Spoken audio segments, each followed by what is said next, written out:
¿Realmente conoces lo que es el pentecostalismo? El día de hoy te voy a estar hablando de uno de los temas más controversiales, el pentecostalismo.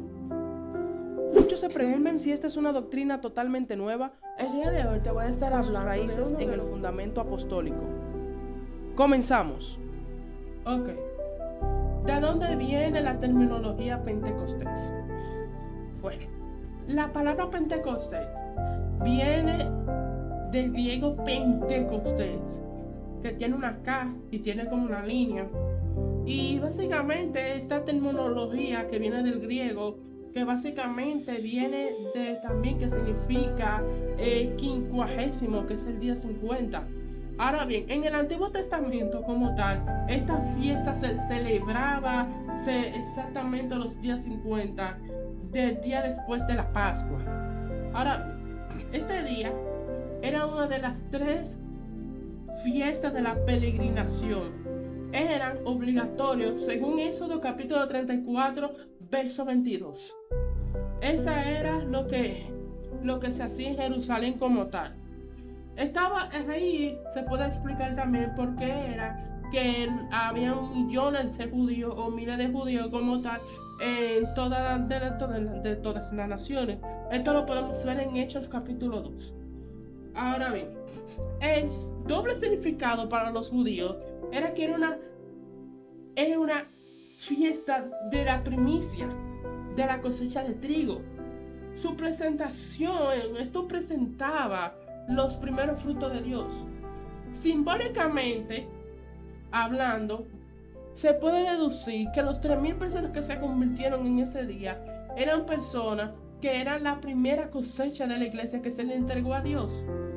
La tradición judía enseña exactamente que después de los 50 días después de salir de Egipto, que eso es lo que significa la Pascua, Dios entregó la ley, la cual se llama la Torá, en el monte de Sinaí. Esto es algo muy, pero muy complejo, por eso que le digo a ustedes que vayan entendiendo, vayan anotando. En este momento voy a estar voy a estar en breve con ustedes, voy a estar presentando la segunda pantalla para que ustedes puedan tener una segunda presentación. Ok, aquí tenemos un contraste de lo que pasó en el Sinaí y en el Sináculo. Básicamente, señores, tenemos que entender que el primer Pentecostés fue cuando pasó en el monte de Sinaí. No fue en Hechos 2 como completamente, sino que se estableció que la primera vez que Dios descendió como onda de fuego y estruendo fue en el monte de Sinaí. Eso del capítulo 32, eso 28. Ahora bien, cuando Dios bajó como fuego y estruendo, se establece lo siguiente en la Biblia. Él bajó y escribió la ley. Bajo esta se creó la rebelión, la cual esta rebelión causó la muerte de más de 3.000 personas. Eso es lo que 32, verso 28. Pero más sin embargo, en el Hechos capítulo 2, verso 41, dice que Dios descendió con viento y fuego, y Dios escribió su ley en los corazones de la carne mediante el Espíritu. Esto estableciéndolo según Jeremías 31, 33. Ahora bien, el resultado de esta predicación fue que se salvaron precisamente 3.000 personas. Hechos capítulo 2, verso 41. Aquí se establece lo siguiente. La letra mata, pero el espíritu vivifica. Segunda de Corintios 13. Ojo aquí, no lo estamos malinterpretando este texto. Si pudiera centrarme un poquito de lo que es el texto como tal, podría decirlo, pero básicamente Pablo está hablando de la ley, que mediante esta ley que se le fue dada, mediante estos judíos que estaban locos con la ley, personas murieron, no se salvaron, pero el Espíritu vivifica, como lo dice. Pero no me voy a detener ahí. Voy a pasar al segundo punto para seguir explicando cada concepto sobre eso. Así que vamos a parar. Ok, vamos a hablar de Hechos capítulo 2, vamos a hacer un exégesis. Eso es un estudio bíblico como tal, y quiero resaltar varios puntos sobre esto. Ahora bien, déjame poner lo que la Biblia está presentando en su pantalla, pero yo no lo tengo presentado. Ok. Vamos a hablar de Hechos capítulo 2. Vamos a ponerlo aquí. Y vamos a hablar de Hechos capítulo 2. Ok. La venida del Espíritu Santo. Cuando llegó el día de Pentecostés, estaban todos unánimes juntos, y de repente del cielo un estruendo como un viento recio que soplaba, el cual llenó toda la casa de donde estaban sentados. Y se les aparecieron lenguas repartidas como de fuego, asentándose cada uno de ellos. Y fueron todos llenos del Espíritu Santo, y comenzaron a hablar en otras lenguas, según el Espíritu les daba que hablasen. Moraban entonces en Jerusalén judíos, varones piadosos de todas las naciones bajo el cielo. Y hecho de este estruendo se juntó la multitud, y estaban confusos porque cada uno les oía hablar en su propia lengua. Y estaban atónitos, maravillados y diciendo: mirad que los galileos, todos estos que hablan, y como pues les oímos nosotros hablar, y cada uno en nuestras lenguas en la que hemos nacido. Ok, señores, vamos a ir desde el principio. Aquí, en el verso capítulo 1, la palabra unánimes, juntos, es la palabra homotumadón, que básicamente significa en una solamente o un mismo acorde musical. El Espíritu Santo no descendió sobre una iglesia que estaba dividida. ¿Cómo se dividía? Con diferentes pensamientos e enemistades, con diferentes doctrinas. En ese caso no vamos a suponer, porque eso fue la base de la Biblia, pero vamos a suponer en eso. Estaba frente a una iglesia, a un grupo de personas que estaban unidos en un mismo pensamiento. Cuando hablamos de unánimes, muchas veces entendemos que estaban también en grupo, y sí es verdad, pero tenemos que entender lo siguiente: ellos estaban también unidos en un solamente. Y muchas veces en la iglesia hay divisiones, hay personas que tienen diferentes pareceres, y muchas veces no es porque simplemente no se les dé la oportunidad, sino porque tienen malicia en su corazón. Hay personas que sí, yo entendemos que en muchas iglesias el pastor quiere tener una cierta influencia sobre los miembros, pero eso es un tema aparte. Ok, seguimos con el tema. Lleno del Espíritu Santo. La palabra llenar en el griego es plecho. Plecho que se usaba para describir el viento para que se llenan las velas, o sea, para, ¿cómo lo digo? Para llenar las velas de un barco, para impulsarlo hacia adelante. No es una llenura estática, no es una llenura, ¿cómo así estática como tal? Cuando hablamos de estática, hablamos de que algo paralelismo, algo que se queda parado como tal. Hablamos que solamente es momentáneo, sino que también es como tal, como tal, para sentir bien, sí, para sentir una llenura dinámica, para avanzar en la misión, y para que eso cada uno en nosotros se cumpla lo prometido por la promesa. Ahora bien, hoy en día se entiende que lleno del Espíritu Santo, se entiende que es un toque de emoción sobre el hombre, un toque de llenura sobre el hombre bajo la emoción. Muchas veces la iglesia pentecostal no lo ve así, sino que muchas veces se elimina, se sataniza lo que es el emocionalismo, y muchas veces somos como tal,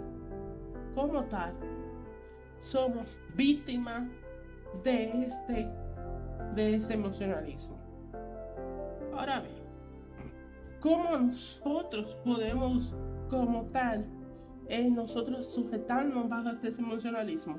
Y eso es un tema largo, pero básicamente te puedo resumir lo que dijo Pablo. El hombre puede sujetarse, pero deja sujetarse el profeta. Eso se parece en varios capítulos de la Biblia, y eso es lo que se vivía en Corintios. Yo les recomiendo que se lean Primera de Corintios y Segunda de Corintios, pero vamos a seguir leyendo. Y de repente vino del cielo un estruendo como de un viento recio que soplaba, el cual llenó todas las casas donde estaban sentados. Bueno, como tal, la palabra viento, yo dije que neuma, en hebreo prash. Y básicamente es la etimología del espíritu. O sea, esta misma palabra se describe también para la palabra espíritu también. Y es lo que sí, literalmente, no podemos deducir, es algo histórico. Quiero ver la diferencia entre algo o entre corto. Cuando nosotros hablamos entre algo corto, o digo entre algo corto, sino entre algo descriptivo, algo narrativo, entre algo primicio, algo que se debe de cumplir, se hace una gran diferencia bíblica. Sí, es una gran diferencia terminológica, porque primera vez algo narrativo no quiere significar que en sí mismo que se deba de hacer obligatoriamente, como principalmente que la iglesia primitiva en el capítulo 3 regaló todo, dio todo, vendió todo para la iglesia. Eso no es algo que se le exige hoy en día al hombre, pero por ejemplo, hay personas que vienen y te dicen así, vienen y te justifican borracheras espirituales, entre otras loqueras, como este capítulo. Quiero decir que eso no es argumento bíblico ni terminológico para usted hablar sobre esto, porque eso es algo histórico. Es un texto histórico, que trata sobre básicamente cómo fue la zapata de la Biblia. Pero vamos a seguir leyendo. Y fueron todos llenos del Espíritu Santo, y comenzaron a hablar en otras lenguas según el Espíritu le daba que hablasen. Moraban entonces en Jerusalén judíos, varones piadosos de todas las naciones, bajo otras lenguas según el Espíritu de todas las naciones bajo el cielo. Y hecho ese estruendo, se juntó la multitud y estaban confusos, porque cada uno le oía hablar en su propia lengua, y estaban atónitos y maravillados, diciendo: mirad, ¿no son galileos estos que hablan? Ok. En el verso 11, el autor de Hechos, o sea Lucas, usa la palabra discleto, que básicamente significa disleto. Es una palabra glosa en el idioma, que eran lenguas humanas reales, como yo lo hablé. Eran con gramática y síntesis de árabe, corto y parto. Ahora bien, vamos a seguir leyendo. Y entonces, hecho ese estruendo, se juntó la multitud, estaban confusos. Ya leímos. ¿Cómo pues lo oímos nosotros hablar en cada uno de nuestra lengua en la que hemos nacido? Pactos, medos, elamitas y los que hemos habitado en Mesopotamia, Judea o en Capadocia, en Ponto y en Asia. Aquí se menciona un viaje de cosas, pero lo voy a decir: Frigia, Pafilia, Egipto y en regiones de África, más allá de Sirene. Y romanos aquí residentes, tanto judíos como proselitos, cretenses, árabes, le oímos hablar en otras lenguas las maravillas de Dios. Y estaban todos atónitos y perplejos, diciéndose unos a otros: ¿qué quiere decir esto? Más otros burladores. Ahí me quedé. Creo que es verso capítulo 13. Más otros burladores dice: estos están llenos de monstruos. Hasta aquí me quería parar. La palabra monstruos en el griego es gliesco, y era un vino dulce, era como un embriagante que en el mundo, al que no, básicamente yo lo que entendían era que esta gente estaba borracha, que esta gente lo que estaba lleno de vino. Eso es lo que esta gente entendía. Ahora bien, como lo dice el mismo Pablo, las personas del mundo no entienden no van a entender la obra del Espíritu. Muchas veces lo categorizan como locura o borrachera.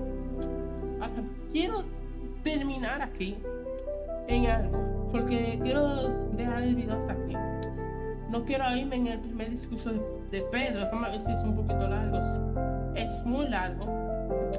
Creo que lo voy a dejar hasta aquí el video. Voy a estar un capítulo sobre el primer discurso de Pedro. Una cosa no tiene que ver con la otra. Tenemos que entender lo siguiente. Una cosa tiene que ver de que todo se haga decentemente y otra cosa es con una loquera, que no vamos a estar de acuerdo en este canal. Este video no va a tener ediciones porque como tal es un video de estudio bíblico. No queremos llenarlo de ediciones, sino que se entienda como tal lo que este video quiere hablar sí mismo. Sin más que hablar, sin más que dialogar, terminamos este video.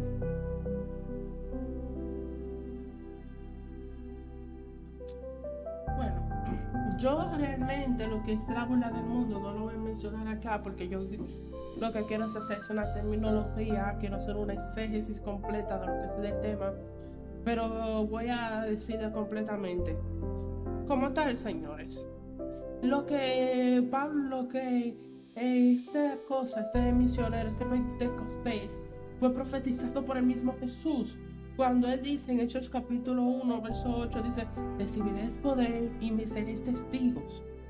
El Espíritu Santo, señores, contrario a lo que muchas personas entienden, no solamente vino desde el emocionalismo, aunque el emocionalismo no es malo cuando se usa con moderación, pero hay que resaltar claramente que el Espíritu Santo no vino solamente a eso, sino para que seáis testigo de Jesús, para que el hombre sea testigo, para que el hombre tenga el valor, tenga ese fuego como de Jeremías para predicar la verdad. El cumplimiento, quiero hacer una exégesis completa de Hechos capítulo 2, porque no me quiero quedar así. Quiero que ustedes tengan lo siguiente, que hablemos más de la palabra y hagamos ese tipo de cosas. Ahora bien, voy a dejarlos hasta aquí ya para cumplir ya lo que es Hechos capítulo 2 y no seguir tanto en el tema. Ok, en el Hechos capítulo 2 se describe lo siguiente. Se describe el estruendo como de un viento recio. La palabra viento como tal está en el griego neuma y viene del hebreo ruach. Ahora bien, esas dos terminologías se utilizan también para dignificar la palabra espíritu, o sea, que cuando la Biblia utiliza la palabra neuma y ruach, está queriendo hablar lo mismo, lo que es viento y aire. Ahora bien, esta misma terminología que se dice para espíritu o viento o aliento, como sabes, remite de Génesis capítulo 2, verso 7. Cuando Dios sopla aliento de vida sobre el hombre. Y también en Ezequiel 37, que donde el hombre se le da, donde básicamente se le da vida a los huesos rotos. La iglesia como tal volvió a cobrar en Cristo lo que básicamente es su vida en el instante. Eso es. Ahora bien, quiero establecer lo siguiente. Vamos a hablar lo que es lengua como de fuego en este establecimiento. Aunque como tal yo quiero entender una cosa, ustedes tienen que entender, quiero como hacer una exégesis de Hechos capítulo 2. Quiero establecer lo siguiente. Lo que es la lengua como de fuego. El fuego en el Antiguo Testamento simboliza la presencia santa de Dios. Y solo podemos ver en la salsa de Moisés, en el altar, en el arca y en otras etimologías. Y de hecho, se puede ver que cuando Dios en el primer Pentecostés, que ya lo expliqué, se puede ver que Dios baja como estruendo de fuego. No es de que Él signifique eso, ¿no? O sea, no es de que Él sea eso el fuego, porque tenemos un concepto de Dios muy sobrevalorado sobre esto, sino que es un símbolo de la presencia de Dios. Ok, esto lo podemos ver, como ya lo dije, como la salsa, como la columna de fuego, en todos los lugares, y también como dije en el tabernáculo, que dije al arca, algo muy equivocado de mí.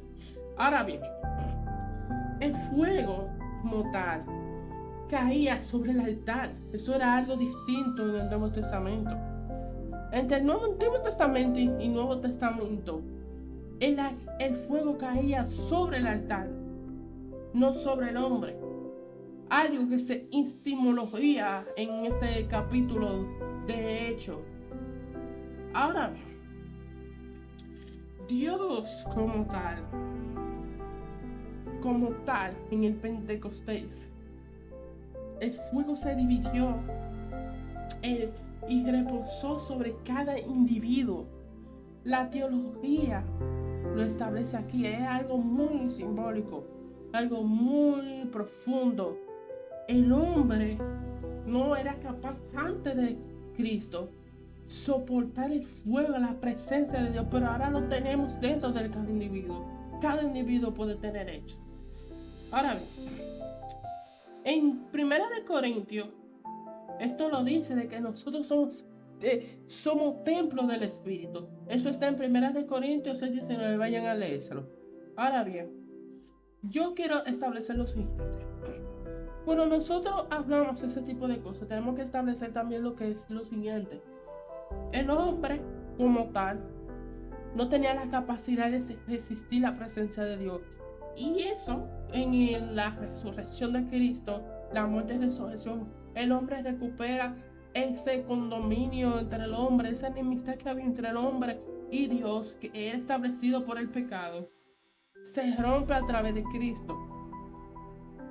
Eso es algo que quería, como hacerlo así, sino como agregar. Pero vamos a hablar la que es la reversión de la Torre de Babel, para que ustedes tengan lo que es una etimología. El contraste de Babel y el Pentecostés. En Génesis capítulo 11 podemos ver cómo la humanidad se reversa contra Dios construyendo la Torre de Babel. Ahora bien, en Hechos capítulo 2 podemos ver algo completamente diferente. Pero voy a seguir explicándote un poquito más porque no quiero dejarte con la duda. En Génesis capítulo 2 el hombre crea la Torre de Babel, cuyo juicio Dios hace contra el hombre es básicamente crear lenguas incomprensibles del hombre, describiendo lo que la humanidad quedó totalmente sin comunicación alguna entre sí mismo, luego de crear lo que es la Torre de Babel. Ahora bien, en Hechos capítulo 2 pasa altamente lo contrario.